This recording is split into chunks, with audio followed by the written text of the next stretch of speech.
কথাটা আমি কইছি না আল্লাহ কইছে? মনে হয় শেখ হাসিনা কই ইন্ডিয়া গেছে, খালেদা জিয়া কই কবরে গেছে। কে বলেছে? জোরে বলেন, আরো জোরে, আরো জোরে, জোরসে বলো, জোর হলো না। ইলেকশন হয়েছে, ইলেকশন হয়েছে, সেটা হবে আল্লাহ। ঠিক আছে, এইরকমই চলবে। লিল্লাহে তাকবীর, লিল্লাহে তাকবীর। বাংলাদেশে যদি সর্ববৃহত্তম জানাজা হয় বেগম জিয়ার হয়েছে, হয়তো জীবনে বিডি কোনো ভালো কাম করছিল মনে হয়, জানি না। তা না হলে বাংলাদেশের এত বড় জানাজা এবং এমন একজনে জানাজা করছে। আমি কোনো দল করি না, কোনো দলের দালালিও করি না, যেটা বাস্তব সেটা শোনেন। আপনি কোন দল করেন আমি জানি, আমি কোন দল করি সেটা আপনি জানেন না। আপনারটা আপনি জানেন কেন? আমরা মাদারীপুর, শরীয়তপুর, বৃহত্তর ফরিদপুর, গোপালগঞ্জের মানুষ কোন দল করে আমরা চোখ বুঝে বুঝতে পারি। সত্য একটা কথা শুনবেন, সেটা হলো এই বেগম জিয়ার জীবনে একটা ভালো কাজ বেচারি করছে। তা না হলে আব্দুল মালেক সাহেবের মতো লোকের জানাজা আমি যদি কয় বছর আর ওয়াজ করবো, 27 বছর ওয়াজ করি, আর হয়তো 4-5 বছর পারবো এরকম বুক খাওয়াইয়া, এরপরে পারবো না। তখন আস্তে আস্তে পীর সাহেবের মতো করতে হবে। খালেদা জিয়া হয়তো জীবনে কোনো ভালো কাজ করছে। তা নাহলে আব্দুল মালেক সাহেব কত বড় আলেম আপনি জানেন? বাংলাদেশ ওনার মতো শ্রেষ্ঠ আলেম কেউ নাই। ওনার মতো আমলি আলেম অলিকুল শিরোমণি আজও নাই। ওনার গ্রামের বাড়ি যাই দেখেন, এখনো দোসালা একখান ঘর। হালাকা আমার মতো ইলিয়াস রহমান জেহেদি নাম, তার যে ছাত্র আছে আব্দুল মালিক সাহেবের, তার ছাত্রের ছাত্রের ছাত্র হওয়ার তার পার ভুলার সমান আমি না। আব্দুল মালিক সাহেবের ছাত্রের ছাত্রের ছাত্রের ভুলার সমান আমি না। বুঝলাম এটা কত এলেবের অধিকারী। আরে তার জানাজাটা আল্লাহ করাইলো, কি কি কি খেলাটা খেললো মৌলায়। জানাজা আর রেজেক এটা কারো হাতে না, এটা কার হাতে? লিল্লাহি তাকবীর। এটা হাদিস দিলে বুঝতে পারবেন। নবী আমার জানাজা দেওয়ার জন্য জামা গায়ে দিছে, টুপি পরছে, আল কেল্লা পরছে, লাড়ি হাতে নিছে, মেসারটা হাতে নিছে, দিয়া একজনের জানাজা করবে। হঠাৎ করে জিবরাইল একে হুজুরের জানাজা করতে পারবেন না। নবী রেডি, নবী জানে না, কিন্তু জিবরাইল কইতেছে আপনি জানাজা করতে পারবেন না। নবী বলে না আমি করব, ও আমার সাথে ইফতারি থাকছে, ও আমার সাথে খাওয়া দাওয়া করছে, ও আমার ঘরে গেছে। নবী বলেন আমি ওর জানাজা করব। জিবরাইল বলে আল্লাহর সাথে বেশি বুঝেন না, ও যে কত বড় মুনাফিক আপনি জানেন না। ও আপনার সাথে খাইতো ঘুমাইতো ঠিকই, আপনার দলও করতো, মুখ দিয়ে করতো, অন্তর দিয়ে আপনারে এত ক্ষতি করতো, আপনার সাহাবীদের এত ক্ষতি করতো আপনি জানেন না। লিল্লাহি তাকবীর। বাজানদেবার আমার দিকে তাকাবেন, এই জন্য আল্লাহ কোরআনে বলছে আল মুনাফিকিনা ফিদ দারকিল আসফালি মিনান নার। আপনাদের ওয়াজ কমিটির ভিতরে এমন লোক আছে ওয়াজটা নষ্ট করার জন্য বহুত পাইতারা করে। আপনার ওই গ্রামের মধ্যে মসজিদ কমিটির মধ্যে এমন বুড়া আছে, মসজিদটা যেন টাইলস না হয়, মসজিদটা যেন ভাগাভাগি হয়ে আর একটা হয়, মসজিদের ইমাম যেন থাকতে না পারে, মুয়াজ্জিন যেন মাসে মাসে পাল্টায়। এমন কিলিকবাস মুরব্বী আছে না নাই? মনে রাখবেন যে লোকটা বেশি ইমাম সাহেবের কাছে খাতির দেয়, ওই লোকটাই কিন্তু ইমাম সাহেবের চরম দুশমন। আমার নবীর সাথে খাইতো ঘুমাইতো ইফতারি করতো, ওই লোকের জানাজা নবী করবে না, যে কেমনে নবী বুঝছে? জিবরাইল এর জানাজা করা যাবে না। আমার নবীকে কেন করবো না, করা যাবে না, করবো না, করা যাবে না। কেন করা যাবে না? আপনি 70 বারও যদি আল্লাহরে কন, তবু আল্লাহ পারমিশন দিবে না। নবী আমার কি কয় জানেন? এখন কান নেই, যদি 70 বার বললেও পারমিশন না দেয়, আমি 71 বার বলবো। যে চোখের পানি ছেড়ে দিয়ে করলেন নবী 100 বার কইলো কাজ বলে। নবী বলে আমি 1000 বার কমু। এই লোকটা আমার সাথে থাকছে, চট করে আয়াত নাযিল হয়ে গেল, নবীজি আমার জিবরাইল আমার হুকুম ছাড়া কোনো কথা বলে না। এটা আপনার দেশের প্রধানমন্ত্রী পিএস না, 5000 টাকা ঘুষ দিলে প্রধানমন্ত্রী সাইন নকল করে সাইন দিয়ে দিব। কথা বল না কেন? বসন্তে যখন বললেন জিবরাইল বলছে ওর জানাজা করা যাবে না, যাবে না, নবী আমার আস্তে ব্যাক করলেন, এবার কানবেন। ব্যাক করার পরে নবী আমার মসজিদ নববীর ভিতরে বইয়া রুমালটা এইভাবে গালের মধ্যে দিয়ে কাঁদলেন, আল্লাহ, যেই লোকটা এত বছর আমার সাথে নামাজ পড়লো, রোজা রাখলো, তার বিপক্ষে এইরকম তোমার ডিসিশন, আমার একটু জানাবা লোকটা কি করছে। এইবার আমার দিক তাকাবেন, আমার নবীর আল্লাহ বলতেছে, আপনি ভুলে গেছেন নবী, আপনি যখন ওহুদের মাঠে যাইতেছিলেন 300 বেঈমান একটা লোকের কথায় ভাগ্যাই ছিল, ভাগ্যা আপনার সাথে যুদ্ধে যায় নাই, বরঞ্চ কইছিল আপনি যুদ্ধবাজ, আপনি সন্ত্রাসী। আপনি মক্কার থেকে মদিনায় আইয়া আপনি এখানে এলাকাটা একটা গ্যাঞ্জাম লাগাই দিয়েছেন। এই কথাটা যে প্রথম প্রচার করছিল এই যে সেই লোকটা, আপনারে বুঝতে দেয় নাই যে যে কোন লোকটা। নবী কয়, আল্লাহ কও কি, এই যে সেই বেঈমান। হ্যাঁ, এবার কানবেন। নবী আমার তার লাশের সামনে তার ছেলেরা ডাক দিছে, তোমার আব্বা কি চুঙ্গা হাতে নিয়ে বলছিল যে মোহাম্মদ সন্ত্রাসী?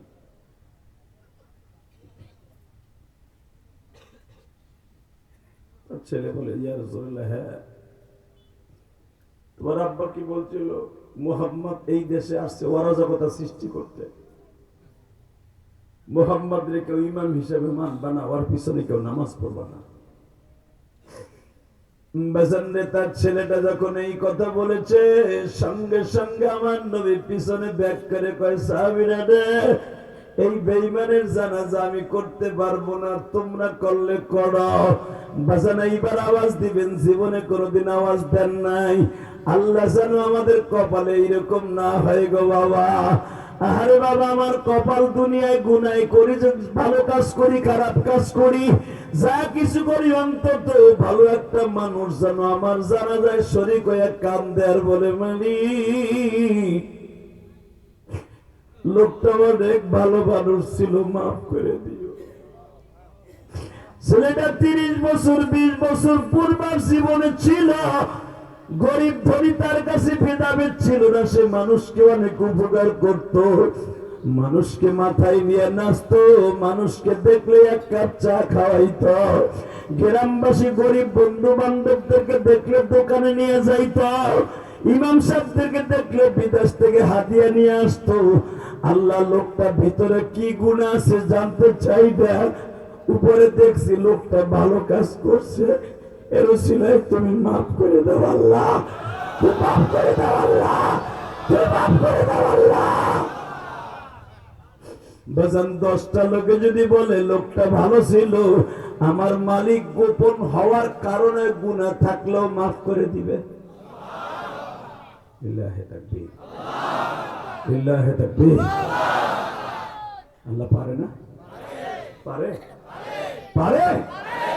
ওমরের মতো জানোয়ারকে যদি আল্লাহ আনোয়ার বানাইয়া দ্বিতীয় জান্নাতি বানাই দিতে পারে, তুমি আর সাতার কিসের গুনাহ করছো বেটা?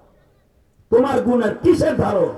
এই পৃথিবীতে যদি ওই লোকটা সবচাইতে, যেই লোকটা প্রতিদিন মদ দিয়ে গোসল দিতে বেটা, গেলান মদ খাইতো, বাংলাদেশি টাকা এই জামানা, আজ থেকে 1300 বছর আগের কথা, এই জামানায় যদি তার মদের হিসাব করা হইতো, প্রতিদিন সে 2,80,000 টাকা মদ খাইতো প্রতিদিন বেটা। হিসাব কর, 30 দিনে কত লাখ টাকা মদ খাইতো। এই লোকটার নাম ছিল জুনায়েদ বাগদাদি।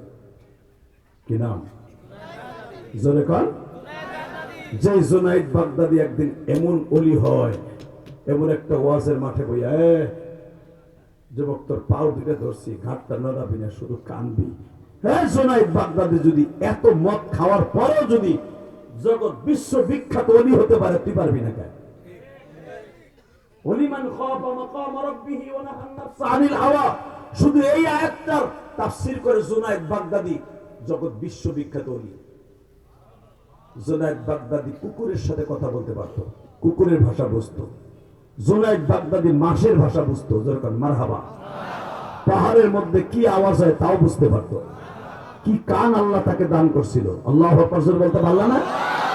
হালাকে এই জুনায়েদ বাগদাদি ইরাকের জমিনে তার মতো কুস্তিবিদ পৃথিবীতে কেউ ছিল না। এই পৃথিবীতে এখন সবচেয়ে বড় কুস্তিবিদের নাম হলো মিস্টার রক।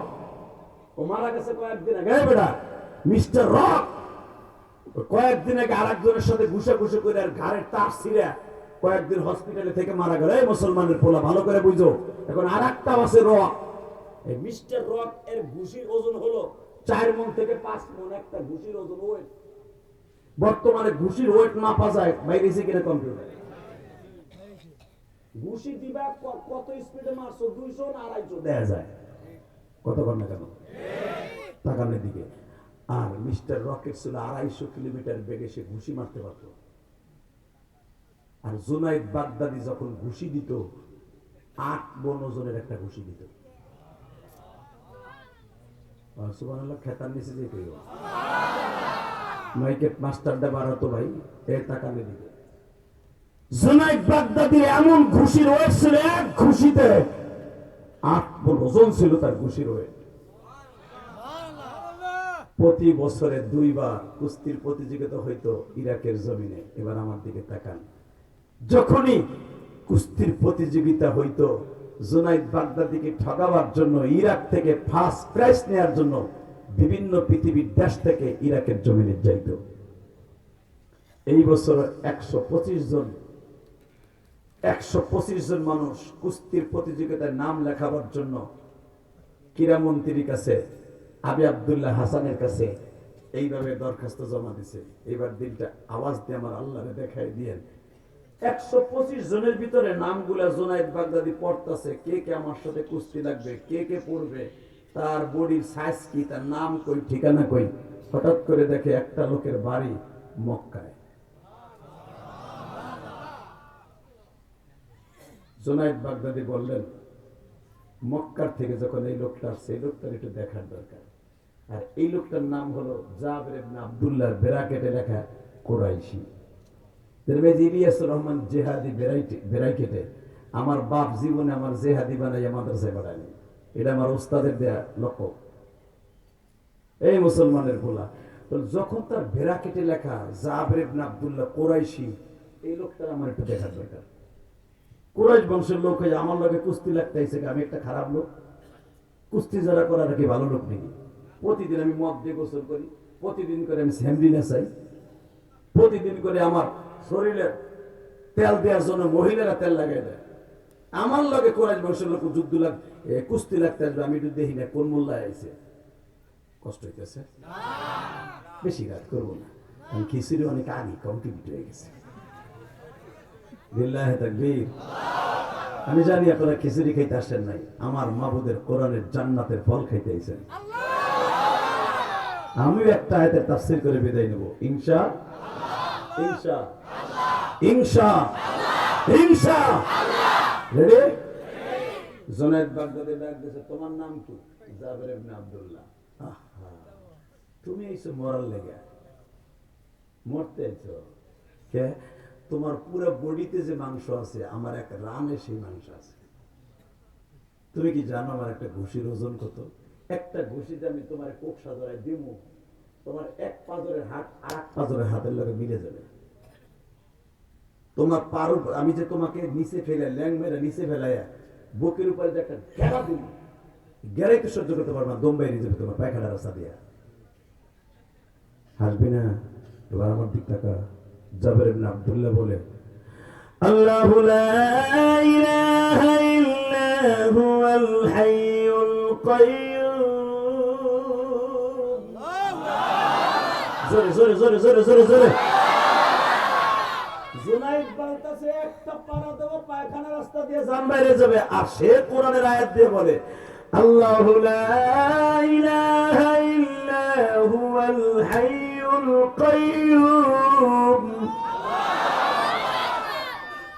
লা তা'খুযুহু সিনাতুন ওয়ালা নাওম তাবারাকাল্লাযী বিয়াদিহিল মুলক ওয়া হুয়া আলা কুল্লি শাইইন কাদির। আল্লাহ, তোমার যারা আল্লাহু আকবার বলছে কোরআনের আয়াত তেলাওয়াত শোনার পরে, এদের প্রত্যেকটা মানুষকে মোমেন বানিয়ে দেশে পাঠাবা। তাকানে দিকে জাবের ইবনে আব্দুল্লাহ কয়, সে কয় তোমারে কই পারা দেবো আর তুমি আমার কোরআনের আয়াত শোনাও, কি বুঝাইতে চাও? জুনাইদ, কি বলছি, তুই তো মিশরের মানুষ, আরবি বুঝোস?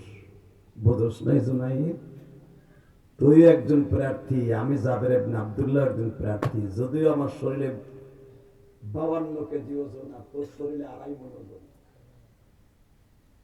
হ্যাঁ জুনাইদ, ক্ষমতার বাহাদুরি দেখাইস না।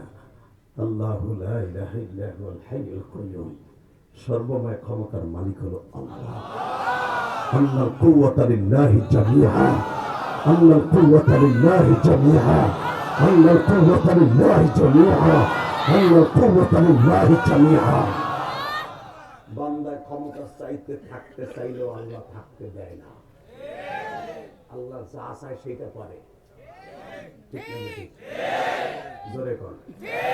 আরে সরে টাকা ওইদিকে মুসলমানের পোলা। জুনায়েদ বাগদাদি কই ভালো ওয়াজ করে দিলি, কি রে তোর বাড়ি কই রে? জুনায়েদ আমার অ্যাড্রেসটা নেই, কাগজে তো আছেই। আমার নাম জাবের, বাবার নাম আব্দুল্লাহ। আমি কিন্তু আমার নবীর বংশের মানুষ। জুনায়েদ, জুনায়েদ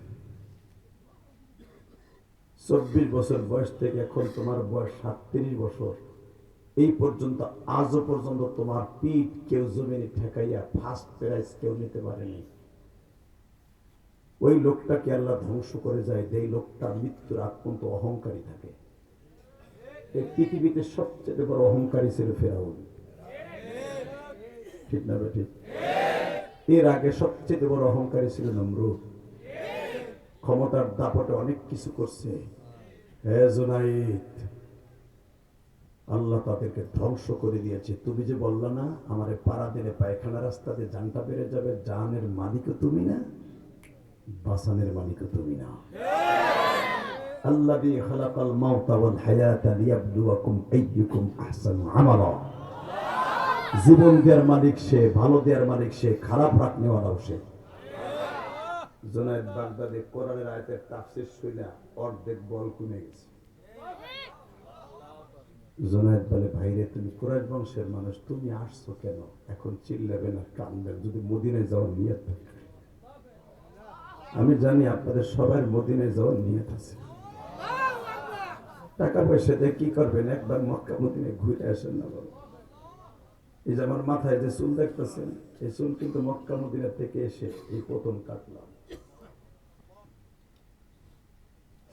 23 বার আল্লাহ মক্কা মদিনা নিয়েছে। টাকা পয়সা আপনার মতো না থাকতে পারে, কিন্তু মনটা চাইলে দৌড় দিয়ে চলে যায় 1-1.5 লাখ টাকা খরচ করে মক্কা মদিনা। যে রসুলের রওজার পাশে বইয়া 30 দিন 20 দিন 25 দিন মনের মতো কান্দি। মা হারাইলে যেমনি চিল্লার কান্দে, আমি জিহাদি ঠিক এইভাবেই কান্দি। আপনারা যে আমার কথা কান দেন নেমে না তো, এই চোখ দিয়ে রসুলের এই 24 গম্বুজটা একবার দিবার দেখিনি। শতবার আল্লাহ দেখাইছে, 23 বার নিয়ে।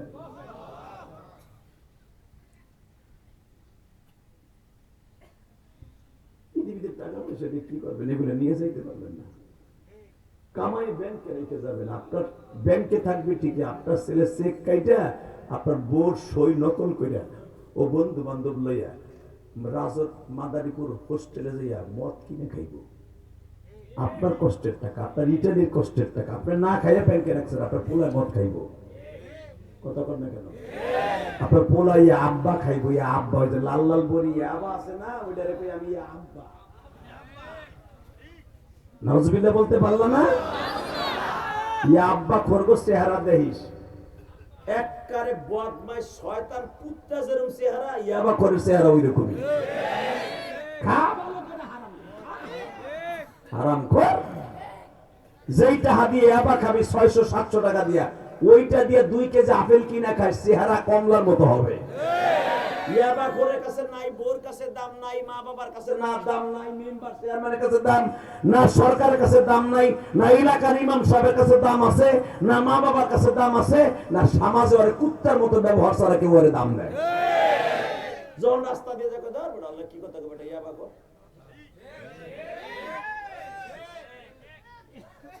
কথা বল না কেন?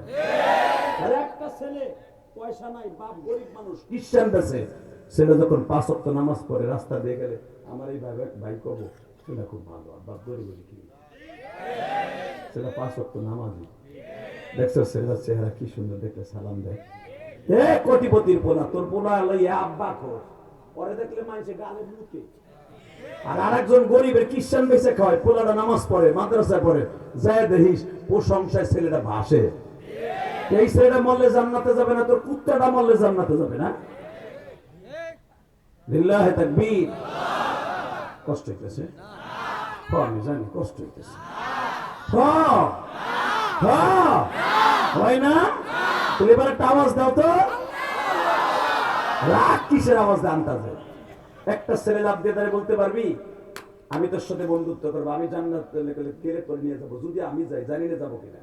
যদি যাই তোরে ছাড়া আমি যাবো না ইনশাল্লাহ। একজন আলেম অন্তত 10 কোটি মানুষকে জান্নাতে যাবে। পৃথিবীতে 27 বছর ওয়াজ করি, এত মানুষের চোখের পানি, আমার চোখের পানি কবুল হয় নাই। আমার এই দাড়ি বেকা বাজারের চোখের পানি কবুল হয় নাই। আল্লাহ নিজের ওয়াদা, যারা এতিম থাকবে, এতিম যখন কান্দে আল্লাহ নিজে টিস্যু পেপার দিয়ে এতিমের চোখ মুছাই দেয়। ওই আসমানে বইয়া চোখ মুছাই দেয়। তো আল্লাহ যদি এতিমের চোখ মুড়ে পানি মুছাই দেয়, তো ওই লোকটারে মাপটা করে কি মুছাই দেয় না? তো ওই লোকটার দোয়া যদি কবুল হয়, তো আমারটা কবুল হয়েছে। জীবনে একটা দিন কবুল হলে আমি তো জান্নাতে যাবো, আমার বাবাও তো জান্নাতে যাবে, যারা এই ওয়াজ দিচ্ছে ওরাও তো জান্নাতে যাবে। তো একটা লোক যদি জান্নাতে যায় আমার কথায় আমল করে, আমি তো যাবো। কিন্তু আমি যখন যাবো অর্ডার পাবো, তোর হয়ে যাবো।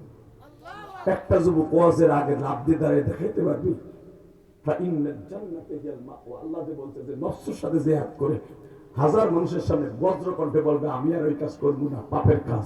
যদি এই কথাটা কেউ বলতে পারে, আমি আল্লাহ ফাইনাল জান্নাতা হিয়াল মাওয়া, ফাইনাল জান্নাতা হিয়াল মাওয়া। রে বান্দা, তুই ভাবতে পারোস এই ওয়াজের ভিতরে 5000 লোক হইছে, এর ভিতরে খাড়ায় কম যে আমি পাপের কাজ করবো না, তোর লজ্জা লাগতেছে না? কিয়ামতের মাঠে